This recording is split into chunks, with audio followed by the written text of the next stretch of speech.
Alors, si par hasard, ce que je vais dire, qui va être excessivement rapide, ne correspond pas totalement à ce que vous attendiez, ou que j'ai oublié quelque chose, on prendra un tout petit temps pour se dire, là, moi j'ai bien compris à votre appel, ou alors vous n'avez pas répondu à notre question. Ou on n'a pas répondu comme ça, mais vous avez répondu beaucoup mieux. Et là, il faut nous le donner. Là, il faut le restituer. Le baptême et l'Eucharistie, effectivement, sont des sacrements du salut. Alors, par le signe de l'eau et de l'huile qu'on a donné à mon baptême, j'ai été plongé dans la vie, dans la mort, dans la résurrection du Christ. Donc, j'ai reçu un baptême pour la rémission des péchés. Et même, on dit, je crois en un seul baptême pour la rémission des péchés. Donc, on se rappelle qu'on ne croit pas au péché, mais à la rémission des péchés. Ça, c'est vraiment important. Alors, aller au repas eucharistique, c'est choisir de déployer effectivement ce baptême dans l'histoire de ma vie jusqu'à me reconnaître, comme disait la dame. Elle trouvait que ça faisait trop beaucoup, mais c'est vrai que c'est beaucoup pour la liturgie eucharistique de la messe de me reconnaître pécheur. Alors déjà, l'Eucharistie est à sa manière sacrement du pardon parce que elle me fait vivre en communauté une communion de gens différents, voire antagonistes. Je peux être à côté de mon patron qui m'a licencié. Je suis au prud'homme contre lui, nous allons communier au même corps du Christ. Le Christ nous rassemble autour d'une même table avec nos différences. En christianisme, la réconciliation avec le frère prime toujours, est toujours premier signe, disons, de la réconciliation avec Dieu. Donc le fait qu'on soit une communauté, et pas simplement une assemblée, nous vivons quelque chose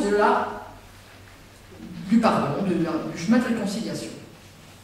Ensuite, il y a le nombre de formules, entre guillemets, que dit le prêtre, qui se reconnaît lui-même pécheur, ou qui nous incite à nous reconnaître pécheurs jusqu'à nous pardonner les péchés au nom de Dieu, jusqu'au bout, d'un bout à l'autre, prenez le temps de voir, effectivement, c'est bien un lieu de pardon. Pourquoi pas un psy? Si j'avais le temps, j'aurais dû vous le faire, utiliser l'écran encore, faire un tableau. Qu'est-ce qui se passe en thérapie? Qu'est-ce qui se passe dans le sacrement? En thérapie, un psy ou un ami, j'allais même dire. En thérapie, c'est une parole à une voix. Le psy est chargé de faire remonter ma propre voix, de faire exprimer ma propre voix. S'il est bon psy, il ne parle pas. Dans le sacrement, c'est une parole à trois voix. On verra ça tout à l'heure. Dans le sacrement du pardon, dans les trois voies, il y a un tiers, un autre qui n'est pas là, mais qui est là. En thérapie, il y a ce thérapeute et moi. L'objet de la thérapie, c'est de voir un peu, comment est faite la colonne vertébrale avec mon histoire passée, de soulager mon poids de culpabilité, mon angoisse, de permettre de stimuler mon système de valeurs afin que je puisse continuer à marcher, voire à remarcher. Le sacrement vise ma conversion. Le prêtre n'est pas un psy. Enfin, la thérapie, elle va tenter d'expliquer certaines raisons de mes agirs, de comprendre pourquoi j'ai fait ci, j'ai fait ça, j'ai pas fait ci, j'ai pas fait ça. Le sacrement, il cherche, il me propose, si je veux bien, et je suis là donc je le veux, d'être délivré de la racine de mon mal, le péché. Donc le pardon de Dieu s'attaque, lui, à la racine du péché dans le pécheur, dans la personne. Il ne s'attaque pas simplement au péché. Il ne s'attaque pas à un concept. Il s'attaque à ce qui habite cette personne dans son lien à Dieu et aux autres, et à elle-même. En thérapie, je sais pas, j'ai pas fait, mais j'ai quand même beaucoup travaillé cette question, je suis un peu focalisée par l'idée que je voudrais avoir de ma vie. par l'idée que je de moi. Même parfois, certains thérapeutes induisent un sur-moi, une belle idée de moi. Avec ma colonne vertébrale cernée, vous voudriez en fait faire quoi? Vous voudriez, bon, le sacrement ne met pas moi en face de l'idéal de moi. Moi en face d'un sur-moi. Il me met moi en face d'un amour de moi tel qu'il est. Qui peut progresser, mais tel qu'il est aujourd'hui, qui se remet à Dieu. Donc on pourrait dire, pour dire vite, ne voyez pas des griffes sur votre métier si vous êtes psy. Vous voyez des griffes sur vous si vous avez utilisé des psys. Et c'est une bonne chose. S'il y en a besoin, il y a des moments où la vie a besoin de soins. Le sacrement n'est pas de l'ordre du soin. Il est de l'ordre du salut. Pour dire rapidement, excusez-moi si je dis mal, la thérapie, elle me propose un retour sur moi. Le sacrement n'est pas le sacrement du retour sur moi, il est le sacrement d'une seconde naissance et le sacrement de l'avenir. On peut tout à fait se faire demander des soins thérapeutiques et vivre le sacrement de réconciliation, pas avec le psy. Et inversement, ne pas vivre les soins thérapeutiques avec le prêtre. Enfin, il y a une autre démarche mais que je vais mettre en conclusion, parce que c'est le premier sens du sacrement de réconciliation, de par l'histoire que je vais évoquer, et que ne peut pas nous faire vivre à la thérapie, et que souvent l'Église oublie de faire vivre, il nous faut nous convertir quand les gens comprennent le sacrement comme effectivement du monsieur propre de l'âme, quoi. Ce n'est pas du monsieur propre de l'âme. Ce n'est pas du nettoyage d'une tâche, originelle ou personnelle, ce n'est pas de l'ordre du nettoyage. Mais je le laisse pour vous laisser du suspense, comme dans les romans policiers, c'est pour la fin. Non, parce que je vais vous faire chercher, après avoir tout éliminé ce que ce n'est pas, on va trouver ce que c'est quand même à la fin. Alors moi j'aime l'appeler le sacrement de la tendresse de Dieu, mais pourtant c'est vrai que le baptême, c'est vrai que le laïc qui vient est aussi sacrement quelque part, signe de la tendresse de Dieu, pour ce corps malade, pour cet esprit dérangé, pour cet esprit qui a perdu sa mémoire. Bon. Alors, pourquoi donc aurions-nous besoin du ministère ordonné? Et ne puis-je pas demander le sacrement à un ami en qui j'ai le tiers dont j'exprimais les paramètres tout à l'heure, qui est tout à fait ce qu'il me faut? Là, je pourrais vraiment, entre guillemets, me confesser. Mais alors, le prêtre, alors, les résistances, vous les avez dites là-bas, hein. Je pense que vous en avez trouvé plein des résistances. Il va se souvenir, il me connaît, il est lui-même pécheur, en plus je sais que sa vie n'est pas au top, donc ça m'empêche de me confesser un homme qui n'est pas au top. Nous avons plein de raisons. Mais la première, si on touille bien le fond de notre être, c'est que nous avons honte de notre péché et que nous voulons voir qu'il s'en rappelle. Normalement, il ne va pas s'en rappeler. Normalement, il ne va pas s'en rappeler. Qu'il en parle, il ne va pas en parler. Il nous connaît, et alors, c'est que nous avons honte de notre péché. Nous ne consentons pas, fragiles, nus. Voilà. C'est ça la racine. Mais c'est bien que vous ayez dit toutes les résistances. Puis il y a aussi que des fois la confession a été exigé dans nos pensionnats religieux de jeunesse. Et moi, je me rappelle que c'était beaucoup plus facile pour moi de m'accuser de manger beaucoup de chocolat le défaut premier, et que c'était beaucoup plus difficile de dire qu'on haïssait son professeur ou sa collègue ou sa copine, et qu'on faisait des couvaches. On peut s'accuser de tout ce qu'on n'a pas commis, ça ne pose pas de problème. Mais la chose la plus grave possible. On connaît tout ça, il y a eu tellement de films et de romans là-dessus que ça donne envie, mais c'est très intéressant. Alors, pourquoi pas un laïc qui a une mission pastorale de la santé ou pastorale des prisons, d'accompagner des gens que les prêtres aujourd'hui, et peut-être même déjà avant, ne rejoignaient pas beaucoup dans leur histoire, accompagner dans leur histoire. Bon, c'est vrai que si je dois pouvoir avouer mon péché et me consentir à me reconnaître pécheur fragile devant un regard d'amour de Dieu, j'ai envie quand même que la personne qui m'entend, me manifeste qu'elle me connaît dans une proximité d'histoire. Et si vous n'en voulez pas parce qu'elle a peur qu'elle se rappelle et puis qu'elle vous connaît trop, elle a mangé le beefsteak chez vous, alors il ne faut pas qu'il sache que vous péchez, il y a des lieux, il y a des sanctuaires pour ça, je appelle ça des usines à confession quelque part. Mais c'est pas faux, il y a des lieux quand même plus anonymes où on vit des choses très fortes, très belles. Simplement, pourquoi un prêtre? Pourquoi cette personne de confiance et pourquoi pas un stauronnier laïque? Alors, première chose, pourquoi un prêtre? C'est le sens donc du ministère ordonné. Et je ne sais pas si dans votre diocèse on parle de ministère laïque, le sens du ministère, il faudrait qu'on l'explique en général comme le sens de ce sacrement, signe qui n'est pas un rite, simplement. On va comprendre le ministère par ce qu'on va en dire.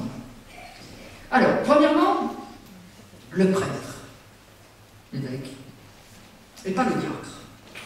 Le prêtre n'est jamais auteur personnel du pardon qu'il donne. Vous avez dû vous demander quand est-ce que je suis pardonné, à partir de quel moment. C'est Dieu qui pardonne, qui me pardonne à moi, en je, dès le moment. Sans expression de repentir auprès d'un prêtre, si j'en éprouve un profond repentir. Si j'ai été lucide, volontaire, conscient de ce que je faisais. Pour me débrancher de Dieu et des hommes. Et de moi-même. Si je m'abîme moi-même, je suis dans le péché. C'est Dieu qui pardonne, mais le pardon, ce pardon de Dieu, il doit m'être dit. Pour un catholique, un monde catholique, donc différence avec le monde protestant. Nous croyons beaucoup à l'incarnation. Et nous croyons que nous sommes des hommes de communication, que nous sommes des hommes de chair, et que ce qui touche la chair fait ce qu'il dit. Si mon conjoint me dit, j'explique, j'accompagne des gens en préparation au mariage, et je vois encore Florence et Lorenzo. Et Florence qui dit, bon, on va se marier la semaine prochaine, mais moi je pourrais exprimer ma boule dans la gorge, c'est que Lorenzo, il m'a dit deux choses qui ne me conviennent pas. Alors Lorenzo, il ne brillait pas. Il m'a dit, je t'ai dit je t'aime une fois pour toutes, ne me le redemande plus. Et il m'a dit, je te pardonne pour tout ce que tu me feras, sauf l'adultère, et ne me le redemande plus. Bon, avec mon mari, qui, quoique non-croyant, on accompagne des couples comme ça qui sont incroyants même non-croyants, on est resté ici à la base, parce que si c'est définitif, autant qu'elle change, qu'elle se marie pas d'ailleurs. Hein. Bon, nous croyons que pour que cette je t'aime et ce je te demande pardon s'inscrive dans ma chair, il y ait un signe, une parole qui l'inscrive dans ma chair. Et que me confesser directement à Dieu, nous croyons au monde catholique, qu'il nous manque cette reconnaissance que nous sommes un être de chair. Le signe sacramentel touche ma chair par une parole et touche ma chair par un geste. Et le pardon de mon conjoint, je prends toujours excusez-moi pour les célibataires, hein, mais je ne connais pas la vie de célibataire. Le pardon de mon conjoint qui me touchera le plus, c'est celui où on pourra se parler, je te demande pardon, je te pardonne, et se toucher, je t'embrasse, ou à faire plus. C'est-à-dire qu'il y a actes et paroles qui vont sceller cela. Et chez nous, nous avons un WC, mais c'est très caché des visiteurs, où on met les petites croix, où nous faisons la fête de ce type de pardon.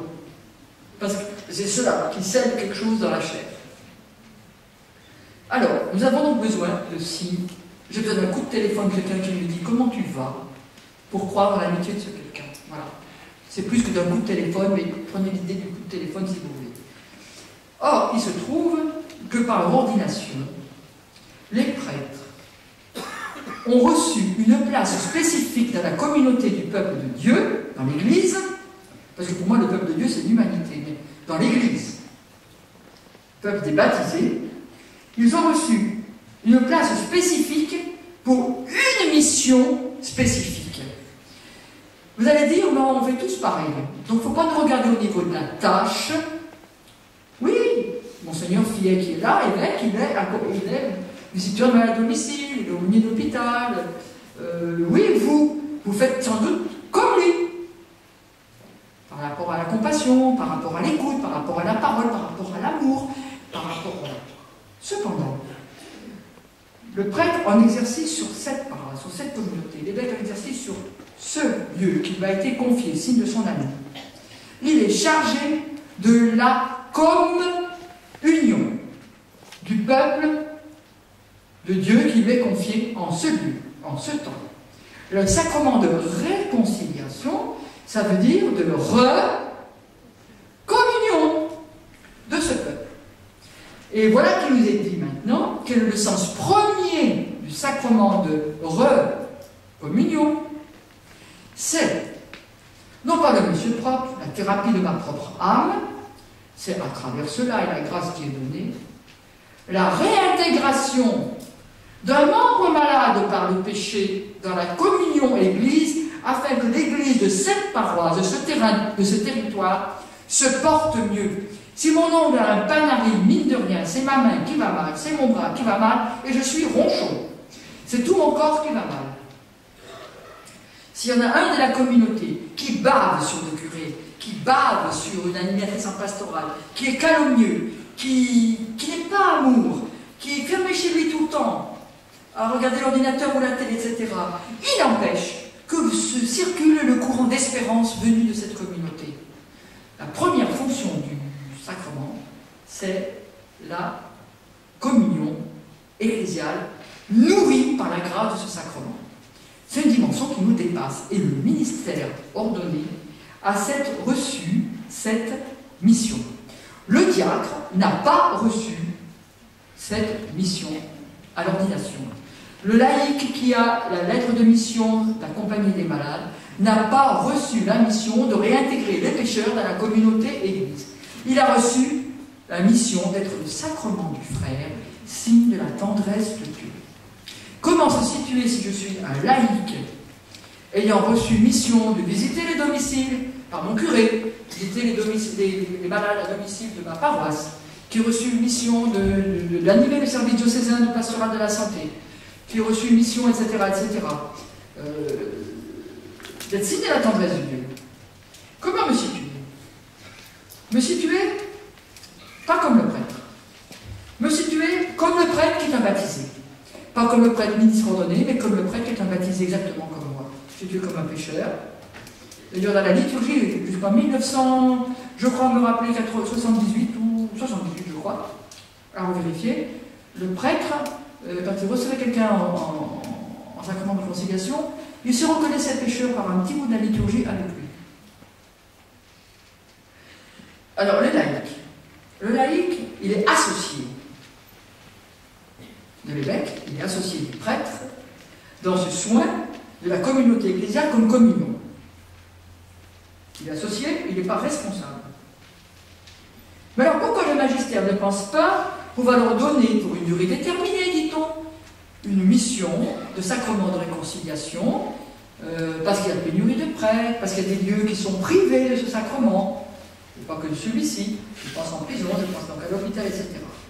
Cela peut paraître de moins en moins supportable pour des accompagnateurs qui entendent des aveux parfois lourds et qui ne supportent pas qu'on appelle le prêtre en bout de course, entre guillemets, d'une histoire humaine qui s'est dite dans sa beauté. Parce qu'il y a grandeur d'avouer une faute librement dans l'amour de Dieu.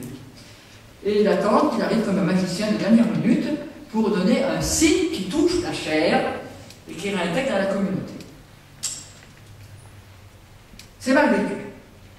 Alors les solutions ont été imaginées partout. Est-ce qu'on ne pourrait pas recevoir temporairement une lettre de mission? Mais c'est quelque chose qui paraît impossible théologiquement et peut-être même pastoralement parce que c'est réservé, vous n'êtes pas chargé du ministère de la communion.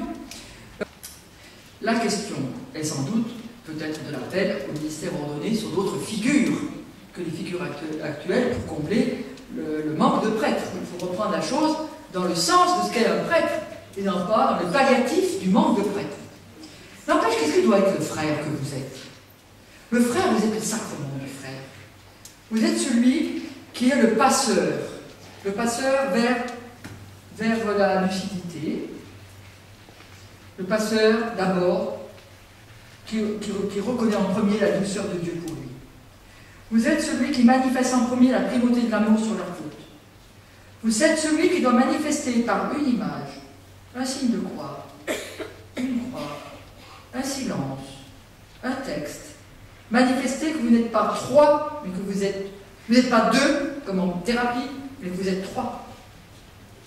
Il y a un tiers qui ouvre la relation. Vous êtes le témoin des étapes de le sacrement du pardon. Et vous avez à dire au prêtre quand il vient ou quand vous l'appelez, je suis témoin d'étapes. Et c'est le lieu où ce malade va dire son chemin de conversion, son chemin d'avenir qu'il a envie de vivre. Parce que c'est ça aussi le sacrement de conciliation. C'est pas mon Père bénissez-moi parce que j'ai péché, c'est mon Père bénissez-moi parce que j'ai péché. Dites-moi du bien parce que je vais vous dire un chemin d'avenir que j'entrevois. Mais pour cela, j'ai besoin de la grâce de Dieu. Et vous êtes là, celui qui initie à la tendresse.